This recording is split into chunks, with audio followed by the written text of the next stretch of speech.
আসসালামু আলাইকুম, কেমন আছেন সবাই? আপনারা দেখতে পাচ্ছেন একটি কুকুরের মুখে প্লাস্টিকের একটি বয়াম ঢুকে গিয়েছে এবং তার পাশে অনেকগুলো বাচ্চা রয়েছে, তারা দুধ খাওয়ার জন্য ছোটাছুটি করছে।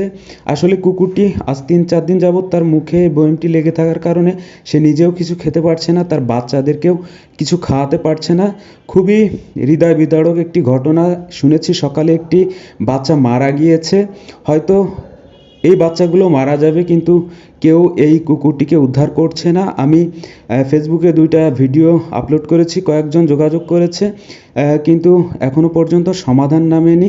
ফায়ার সার্ভিসে ফোন করেছি, তারা এই বিষয়টা নিয়ন্ত্রণ নিতে পারবে না। তারা বলছে প্রাণী সম্পদে কথা বলতে, কিন্তু কাল শুক্রবার ছিল, আজ শনিবার, অফিস বন্ধ থাকায় তেমন কোনো কিছু করা যাচ্ছে না। আপনারা যারা কুকুর প্রেমী বা পশুপ্রেমী আছেন, কুকুর নিয়ন্ত্রণ করতে পারেন, অবশ্যই আমার সাথে একটু যোগাযোগ করবেন।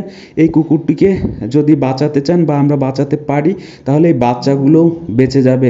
কারণ এরই মাঝে আমরা দেখেছি পাবনা ঈশ্বরদীতে এরকম হৃদয় বিতরক একটি ঘটনা ঘটে গেছে, অনেকগুলো কুকুরের বাচ্চা মারা গিয়েছে। ঠিক তেমনই একটাই ঘটনা মাগুরাতেও ঘটতে চলেছে। অবশ্যই ভিডিওটি শেয়ার করবেন। ধন্যবাদ।